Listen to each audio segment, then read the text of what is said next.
Good morning and welcome to the studio here in Northeast Ohio. I'm Amy from the Ross Farm, and this is Sheep and Wool School, our fourth episode of our little podcast vlog, whatever you want to call it. And I'm really excited because the sun is out. It's not nearly as cold as it was. The snow is starting to melt, and I'm getting ready for all of the shows on the road this season. This is our first episode of February, which means a new breed to work on together. Remember our anything along. Whatever it is you do it with this particular breed of sheep, and we'll do it together. So, my first segment today is on the wheel, and I'm really excited about this because I'm shipping out that Gotland yarn to my new friend Angela. I got it all wet, blocked, and ready to head out to her for her to weave with.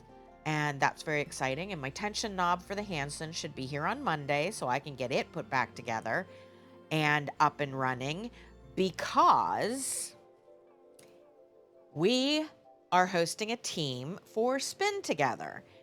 Now, if you ever participated in Spinzilla, that used to happen through the National Needle Art Association, this is the successor to Spinzilla. Spinzilla ended several years ago when TNNA kind of went dark for a bit, but Spin Together is very similar. And I will drop a link to register for our team down in the comments. But we are hosting a team this year for Spin Together, and that starts on February 22nd, I believe. So, very, very exciting. I know my friend Hez has already registered, and my friend Linda is going to be co captain with me of our team, Ross Farm Fiber Fanatics, because you know me, I'm a fanatic about sheep and fiber, and I thought that was an appropriate name. So please, if you are a spinner, go over to the Spin Together website and sign up to join our team. Um, on the needles is super boring right now. Well, for you, not for me. This is really exciting for me, and I think you're going to love knitting this when I'm able to tell you what it is and you're able to get the pattern for it. But it is actually a test knit that I am doing in our Ashen Wensleydale, and I got a little bit more done on it since I took the photo for the show today. But it is it's a new design by Thea Colman, and I don't know what it's called yet, and I can't tell you much else, but I'm really excited. I'm super enjoying it. It's really, really potato chippy, very easy to memorize, and I think once I'm able to give you all the details, you're going to want to knit it too.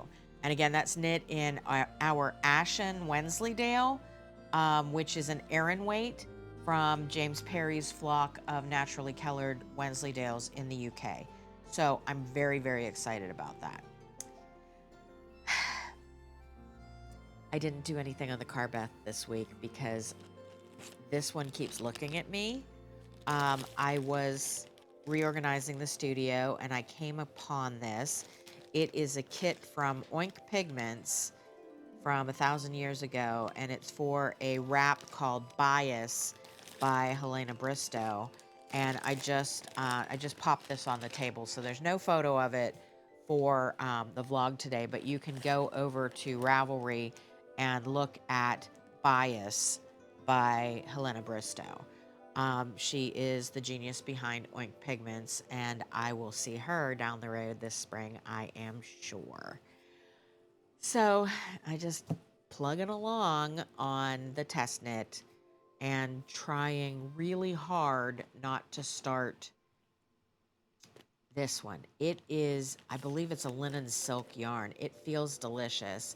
And I just keep thinking about air conditioner season that's coming up pretty soon, where I want to wear all the sleeveless things, but then anytime we go inside, I'm freezing to death because it's usually 80 or 90 outside and 65 inside. So that's going to have to get cast on here pretty quick. Um, I'm just going to have to do it. I added a new segment this week because I added a new craft to the things that I'm doing right now. It's not new. It's it's new for the show, but it's not new for me. I've been doing this since the 80s. But I'm actually doing a little bit of slow stitching. Um, I I've been a little bit anxious lately, and the focus that's required to do um, things like counted cross stitch and knitting a pattern, it's very zen for me, and it really helps me to kind of pull it together when I'm feeling a little bit anxious. So this is actually one of the Loveable Petites, which is a pattern by Diane Williams from Little House Needleworks. And there will be a photo of that as well. There are 4 of these. I happen to do Be Mine first because I wanted to get it finished before Valentine's Day. I'm going to probably turn that one into a little pillow. I'm really into creating decor pieces right now, wall quilts and quilted pillows and cross-stitched pillows, all sorts of things. I don't know where that's coming from, but that's just what I'm really into right now. I think coming off of Christmas, when the house was, really decorated, and the tree, and eventually the quilted tree skirt, I think this is my way of like easing back into the next holiday and not having just such a drab space with all of the shiny Christmas gone. So I think that's probably why I'm really into making for Valentine's Day right now. And that brings us to our favorite part of the day, sheep and wool school. So this month's breed of the month that we're going to be working on is the Jacob sheep. And this happens to be Drew's favorite sheep, um, so much so that he has a very large tattoo on his right upper arm of a Jacob sheep skull. He has been in love with the Jacobs since the first ones arrived at our property in 2008. Um, we got ours from a local friend of mine when I decided to start working with rare breeds. She pretty much just dropped off 3 or 4 sheep that she thought I might like for me to make a decision about which ones we were going to work with preservation for in the future. And Jacob was one of them, and we loved them from the minute they got there. Our first Jacob was a wether named Ringo because he had a black circle around one of his eyes. So the Jacob sheep is really interesting. Um, they start showing up in the UK, at least in the record in the UK, in the 1600s or so. And by about 1760, they are being conserved, or, well, actually being exhibited, I guess you would say, at Tabley House in Yorkshire. And they appear in paintings at Tabley House in about 1760. And the family lore is that they came from Ireland to Yorkshire, and the sheep in Ireland had been part of a wrecked Spanish Armada ship. Remember how we talked about the Cheviots being the sheep that came out of the sea?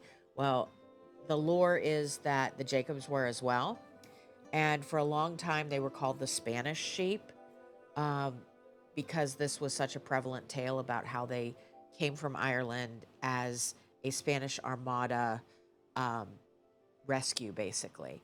And then, because of the story in the book of Genesis about Jacob and the spotted sheep, the sheep eventually came to be called the Jacob sheep instead of the Spanish sheep. So it's a whole sordid tale. But in the UK, they were primarily being raised as park sheep, or basically decorative sheep for your country estate, um, because of their um, their appearance, and we'll talk about that in a minute. But these sheep ended up coming to the U.S. in the mid 20th century, 1950s, 60s, 70s, somewhere in that area. And by the 1980s, they were still pretty rare, but people were actually purchasing them from zoos that had these exotic looking sheep. And there was a registry formed by 1985, and that's the Jacob Sheep Breeders Association. And the JSBA is very, very active, and they're a very welcoming and wonderful bunch. Some of my best friends online are actually from the JSBA. Shout out to Linda and other Linda. And I have a couple of friends here in Ohio who also raise Jacobs. That would be Cheryl. And I just really love them, and I love the people who raise them. We all have very similar ideas about things. So the ewes are like 80 to 120 pounds, and the rams are about 120 to 180 pounds. So they're considered a small sheep, although if you look at some of the photos that we're going to put up, especially the one of all of Drew's ewes circled around the round bale feeder, standing and eating, ours are pretty big. And that's a very good distinction because they're known here as the American Jacob because the focus here has been on bigger, faster. So the American Jacobs are a bit larger than the UK Jacobs.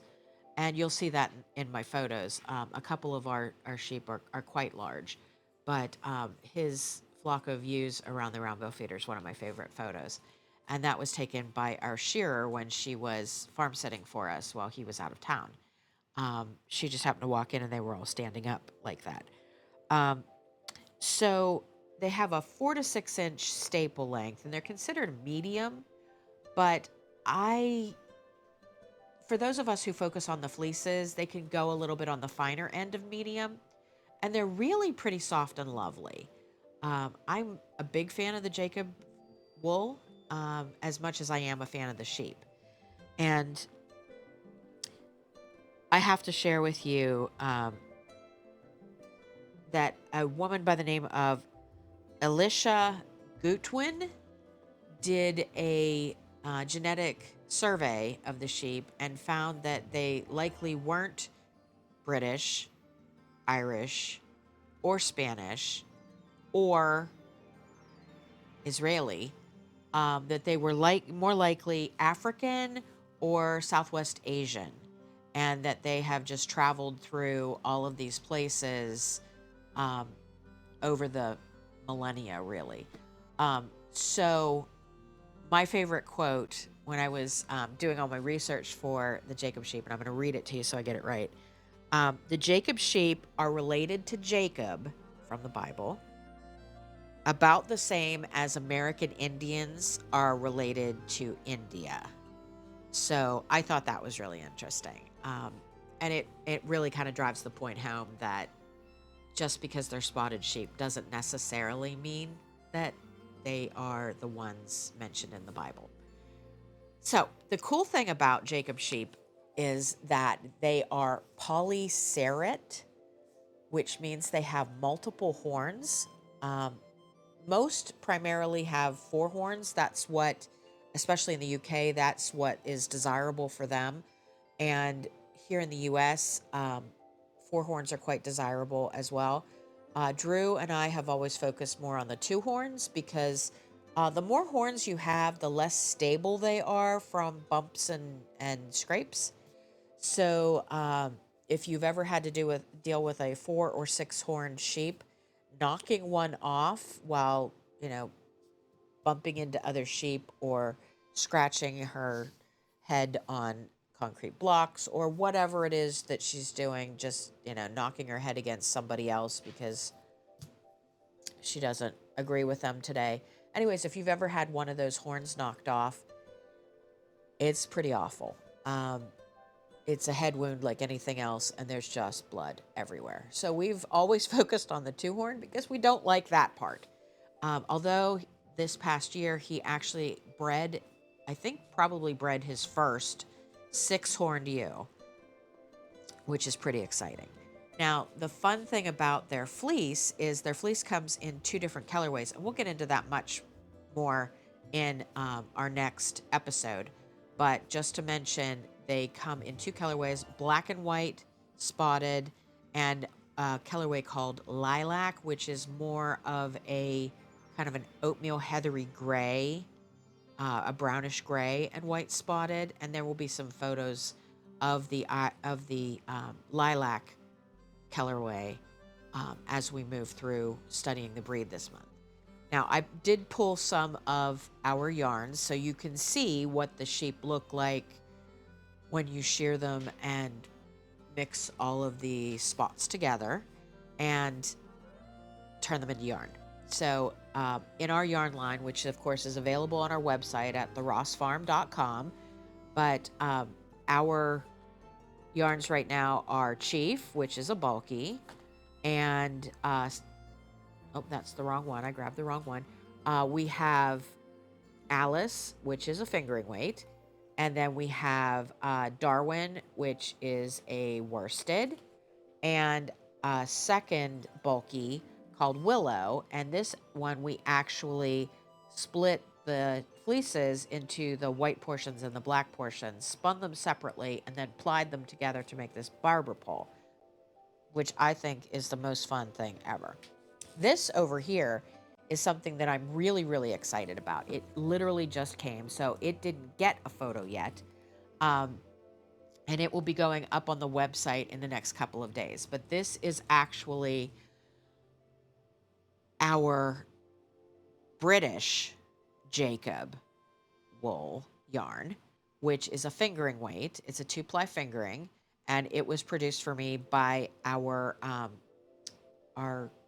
mill in the UK. As you know, we love to use the Natural Fiber Co., which is the home of Blacker Yarns, and they actually made these ones. There is also a slightly lighter version of this, lighter in shade. It's still gray, but it's very, very, very, very, very platinum, very, very pale silver gray.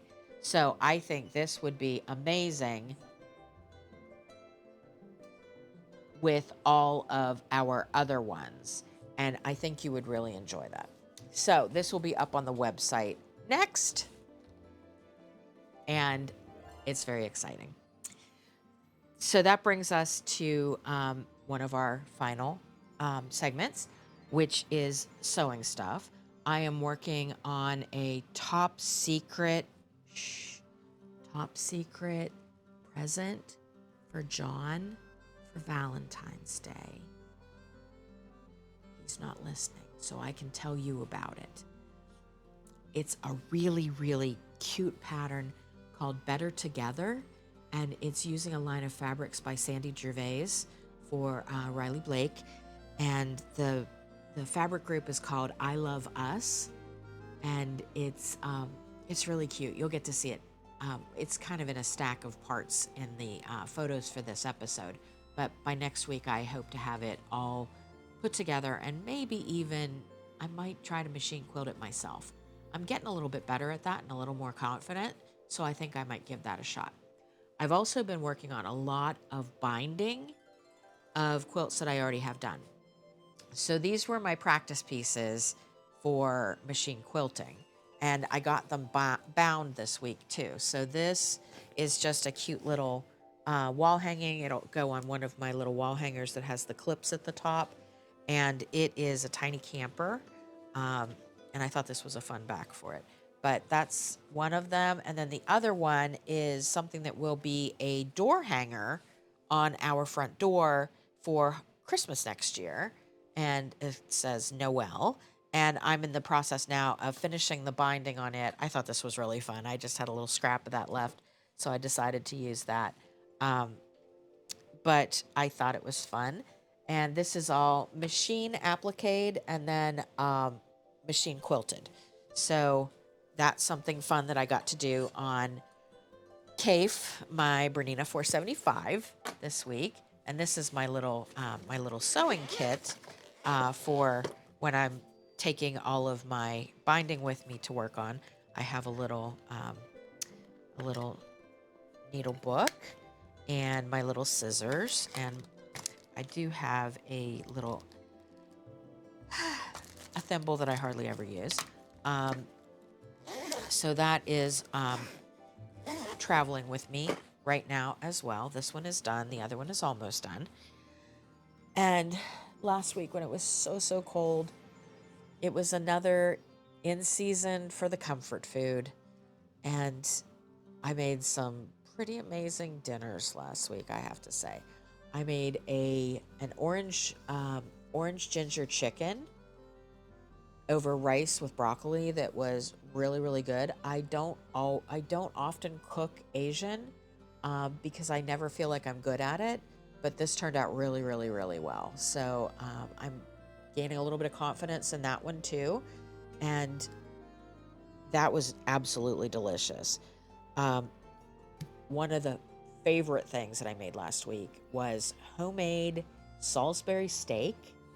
Um, if you've never actually made real Salisbury steak and had anything that wasn't Stouffer's, it was delicious. I did an onion and mushroom gravy with mashed potatoes and green beans. And oh, it was so good. But my favorite thing is my bacon, shallot, and mushroom crustless quiche. And I can, if anybody's interested in the recipe for that, it is so super duper easy. The only thing is, I always bake my bacon in the oven rather than frying it on the stove or microwaving it. And so I usually have to make that the day before so that it's cooled and I can cut it up and put it into the crustless quiche. But it's always a big hit. So if anybody wants the recipe for that, I can also drop that in the comments. So, on down the road, I am really excited that I think we're only like 42 days away from the Nash Yarn Fest. And the tickets for that are selling really fast. If you're coming, you better get in there. Friday night, there's a preview, and Arnie and Carlos are going to be there. And I've never met Arnie and Carlos, so that's kind of exciting for me. Um, Arnie and Carlos, man. And I think we're pretty close to 100 vendors now, and the venue looks absolutely gorgeous. And we just had a Zoom call with the organizers, Kay and Ann from Modern Daily Knitting, and the layout that they have chosen, it's gonna be so gorgeous. I just can't wait. There's not going to be any pipe and drape, so that everything has a very organic flow to it, and there's no hard boxes that we're all put into. And we've got a double, and I'm bringing like everything. And Melinda's coming with me. I'm hoping that she may be doing a little something while we're there too, but really excited for that one. So that one's the next one up on down the road. And then after that is Maryland Sheep and Wool, first weekend in May in West Friendship, Maryland, right outside of Baltimore. And then 2 weeks later is the Great Lakes Fiber Show here in Worcester, Ohio, which I'm really excited about because it's like practically local for me. It's only about an hour away, so I can sleep in my own bed with my own dogs and just go down every day and see all of you guys. So that brings us to the end of our episode today. And I do want to remind you, please subscribe, like, drop a comment. Let me know what your favorite thing about the Jacob sheep is and what you're planning to make for the Anything Along. And if you're going to sign up for Spin Together, because that's going to be so much fun. And I'm meeting up with Linda this afternoon so that she and I can figure things out for our co-captaining and come up with some fun things to do during Spin Together. So I'm really getting very excited about that. And then tomorrow I'm going to hang out with my friend Nancy and do some more knitting on my test knit. and hopefully get that done because it's supposed to be a sample in the booth for Nash Yarn Fest in 42 days. So I gotta put the spurs to that one. Um, yeah, so I'm really excited to be talking about Jacobs this month. And remember, the anything along, whatever you make or whatever you're working on, please post it on social media. Tag me, Ross Farm or Ross Farm Fibers, depending on the social media, and hashtag anything along. I think after this month, we're probably going to start doing prizes for folks who are participating in the anything along. And again, if you already have Jacob materials, even if they're not from us, or if you prefer to get your Jacob from a purveyor who is local to you, that's fine. Rising tide lifts all boats, man. And all I care about is that the Jacob sheep are getting the love that they deserve and that we're helping other farmers to be able to afford to raise their sheep as well. Because feed and hay and taxes and insurance and fences, none of it is cheap. So if we can help both the Ross Farm and any of the other purveyors of Jacob sheep, like Cheryl at Kingsfold or Linda Barkman, please, please just work with the Jacob, fall in love with the Jacob, and drop a comment down below and let me know what your favorite thing is and what you're going to make. So until next week, we'll see you soon.